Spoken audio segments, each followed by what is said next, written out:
you see, I mean, this is the thing. With Vanessa, there's always, oh, it wasn't my fault. Somebody did this, somebody did that. She's always the victim of circumstance. She never, my Instagram got hacked. People were pretending to be me. It wasn't me. Maybe that's true. I don't know. But people I know, like the father of her kids, his name is Decal. He's contacted me saying, please, Vanessa is begging for money. She's bothering people we know, saying she wants money for the twins. Well, the twins aren't even with Vanessa. And she says, no, I didn't do it. Somebody's pretending to be me. I don't know what's true and what's not true. But a week ago, Thursday night last week, like I have, someone recorded a video on the phone asking, how does Billy Sus want to connect? Yeah, well, find it. But I can tell you, Vanessa is a very plausible liar. She's a good actress. There's a lot of things that have happened. And yes, Vanessa, she never does anything wrong. It's always somebody else's fault. I mean, now, oh no, they didn't want me to leave. It was only because somebody was jealous, because they thought, what? I've got 5 people saying, please collect Vanessa. She's screaming, she's on drugs, we're worried about her. Actually, you can come to my place before midnight. I don't like people, coming in through 4 or 5 o'clock in the morning. No. Go back to Sancti. But no, phoning me. I want to give me money, send me money, I need money for clothes. So no, go back to Sancti's first. Then I will go there. Because if I send her money, I don't know what she's going to do. She's running around. And I don't know what she's going to do with the money. I don't have a clue. I don't know. Okay. So, I mean, Vanessa had kids when she was 18. She became pregnant when she was 17. In 2019, the kids will be 4 this year in August. And, she was too young. She was only 18. And she was living with Decal. But then, when the twins were still babies, she just disappeared. She left. And she went to live with another man's family. And I met them and him. And in the meantime, Vanessa was with me some of the time, and then disappear again. And living with a lady in Pondok-Cabe that we knew from her school days. Well, it's a long story. I mean, Vanessa was living with me, and we moved from Pondok-Cabe to Kalangatta.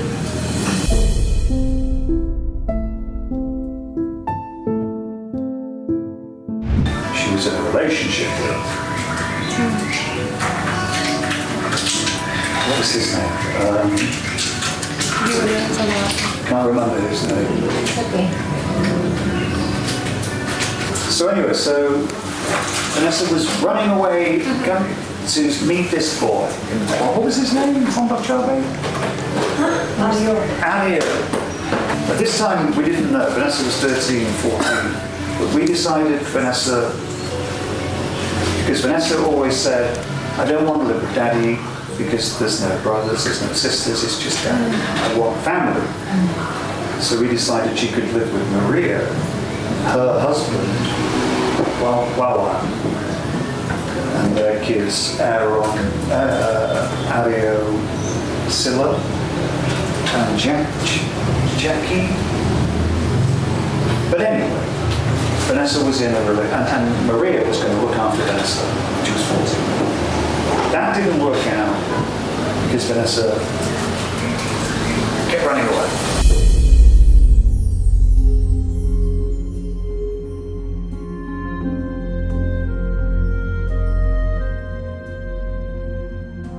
And that's when Vanessa kept running here, there, and everywhere. And finally, she got into trouble in Canafagari. There was a sort of a fight.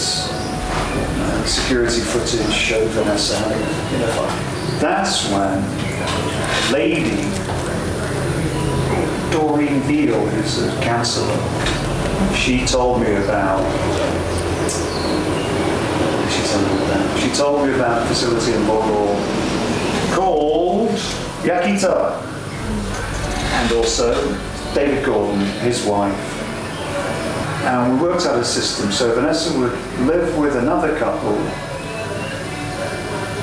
get counselling from Joyce and David Gordon, they're both professionals, spend time at Yakita, but not live there, and live supervised 24 hours by trained people, Martin and Eva. And that was for 6 months, and it was good, and after 6 months, I was given the choice, do you want to continue the program, make it another year? And I said, I think it's enough. Vanessa went back to live with Maria. So I made a mistake. I should have left. And you wanted, Vanessa didn't want it, but I made the wrong decision. And since then, Vanessa's been living quite a life with different people and different locations, and ended up living with me again.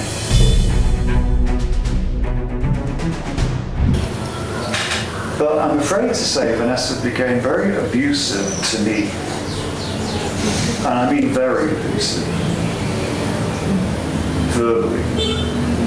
Physically aggressive, demanding and destructive. And I tried to talk to her. He just said, nobody's interested in what you have to say. And then I asked her to leave. And I gave her an allowance to pay for costs.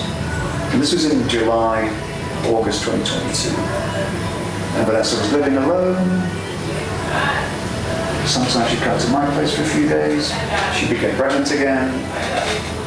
She had a termination with me, not by me, but with me. Because you didn't want that one, did you? Vanessa? You didn't want to have that kid. So she had a termination.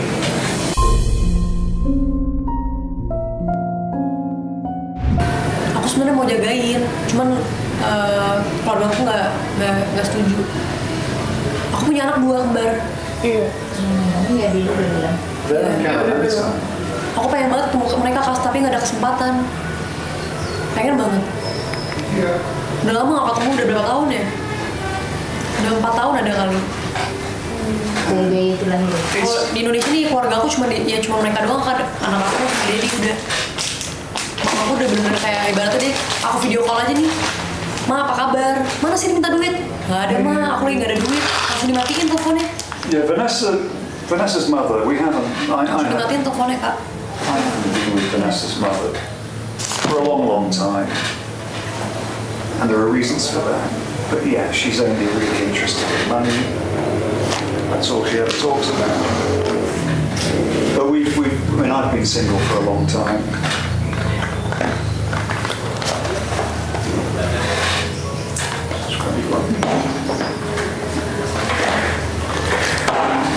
This tends to be smoke a lot, so I buy cigarettes like this. Because otherwise it costs a fortune. Kan aku mau ngobrol. Iya. Mau ngobrol. I want to talk to her personally. Yeah, so it's a long, long story. Why is Vanessa back here? She's only been since Leva ran living with Santi, and then she left Santi, and there was a problem. I left because I stayed at your place. There was no problem. There was no. Yes, there was no. Yeah, but then you didn't want to go back to Santi. It's not that I don't want to come back. I thought that I was gonna get a job out of town. Okay. It's not that I don't want to go back there. I didn't. Well, that's I what you said to me. I'm never gonna. I've got messages, Vanessa. It's not, I'm not gonna you live don't. there again. I thought you don't believe me. You don't believe me in anything. But it's from you. But when it's a negative thing, you believe it. But when I say a positive thing, you don't believe it. It's from Sometimes you. I'm confused with you. It's from you. I changed my mind that time because I got cancelled because I think twice again. I think it again, and I thought about about it, and I said to myself, oh no, I should stay with Santi. Well, anyway. Jadi dia ngerasa di depan aku tau lah. I'm worried with Vanessa. Vanessa is supposed to be learning to control herself. Gimana? Di aja. And ADHD, it's not easy. ADHD is serious, suddenly, I don't know.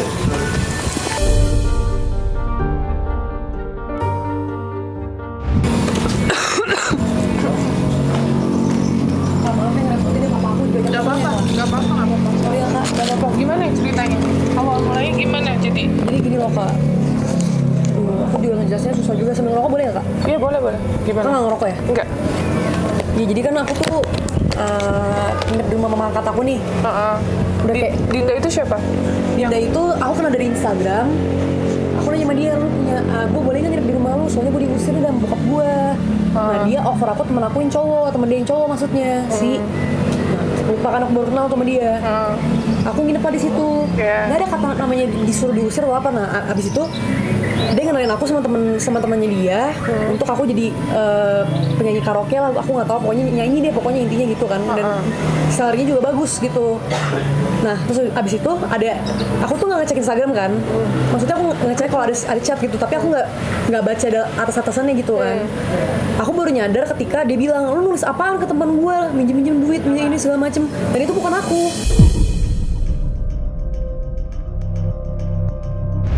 Aku di-hack kak, Instagram aku kak. Nah Dinda akhirnya bilang, lu cabut sekarang dari rumah temen gue sekarang juga. Terus aku minta maaf, aku bilang sorry tapi emang bukan gue Din, gimana gitu loh. Udah ada yang ketipu juga gitu kak. Sumpah. Udah ada yang kena? Iya. Berapa? Nggak tahu kak, ada 2 orang kayaknya. Nominalnya? Nominal apa tuh? Nominal uangnya? Aku juga nggak tahu, pokoknya aku nggak, karena pas aku ngeliat itu aku udah dijemput sama rehab. Jadi aku nggak terlalu ngebaca lagi, HP udah diambil, udah ditarik kak. Oke, terus? Bentar.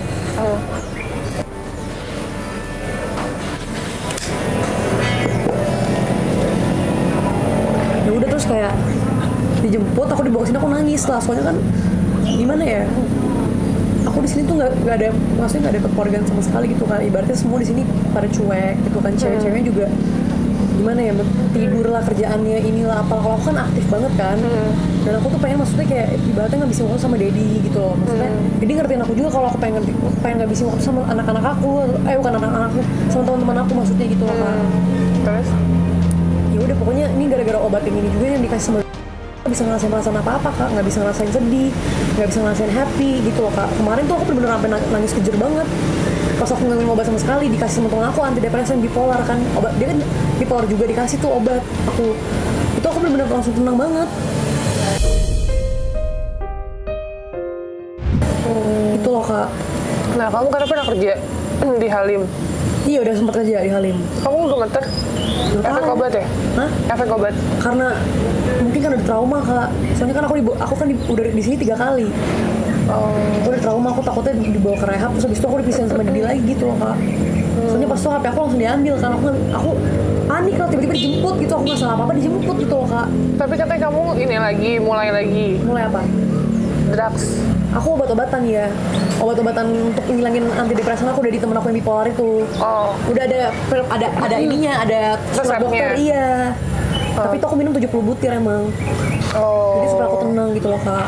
Oke, over ya aku berarti. Untuk ngomongin sama Dedi takut banget karena aku tahu pasti bakal dimasukin rehab lagi. Padahal kalau misalkan dia bisa dengerin aku sekali aja gitu, aku nggak mau lagi. Misalkan dia bisa ngertiin aku lah, aku butuh obat yang ini gitu, tapi dia tuh nggak peka orangnya.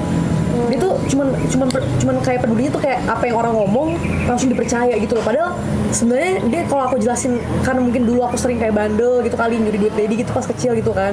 Aku bandel, sering ngebohong juga. Tapi semenjak aku dewasa aku belajar Kak, aku nggak mau bohong-bohong lagi karena gimana ya? Ya kita reality aja gitu loh Kak. Maksudnya aku udah mulai berubah, aku nggak mau yang kayak dulu lagi gitu loh Kak. Nah tapi obat itu bikin candu nggak?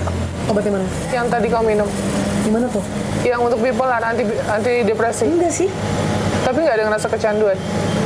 Enggak ada. Aku bukti kalau aku ngerasa kecanduan aku udah diisolasi sekarang. Oh, tapi aku butuh gitu loh Kak.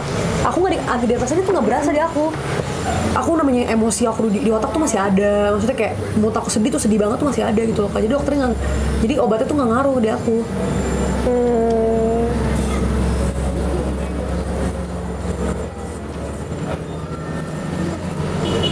Nah terus kamu maunya sekarang gimana nih?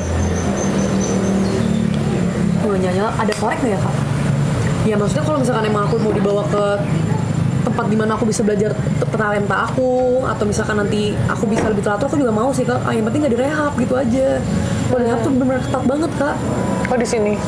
Ketat kenapa? Rokok cuma boleh 6 batang sehari. Terus aku nggak bisa kayak ibaratnya makannya cuma kayak mau makan ibaratnya kayak iseng-iseng mau makan Indomie nggak bisa. Cuma makan pagi, siang, malam udah. Emang ini rehab bagus banget sebenarnya. Tapi kan aku udah cukup kasih tahun udahlah gitu.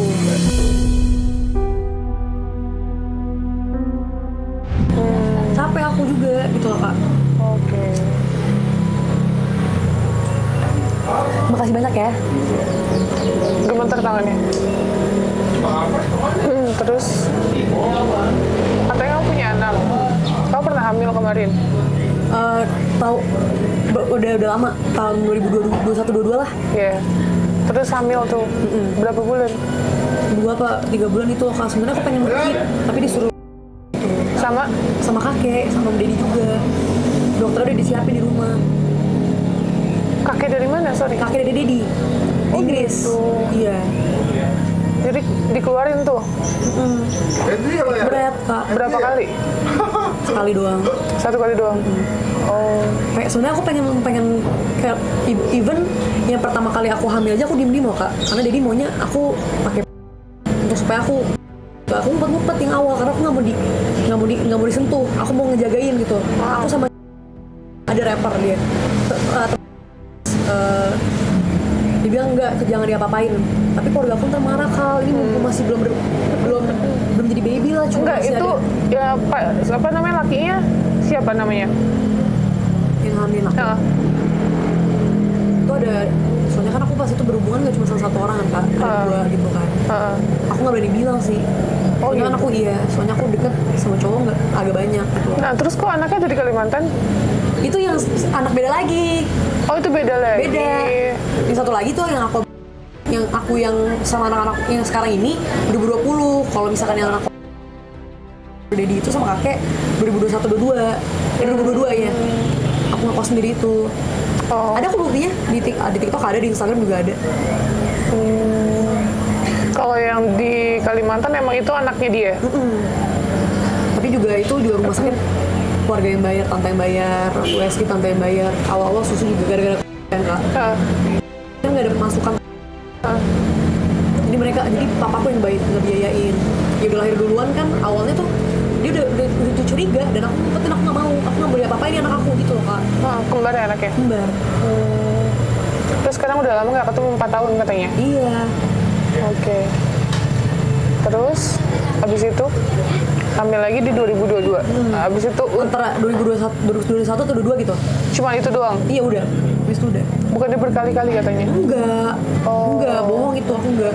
Kalau emang iya juga aku jujur Kak, serius. Oke.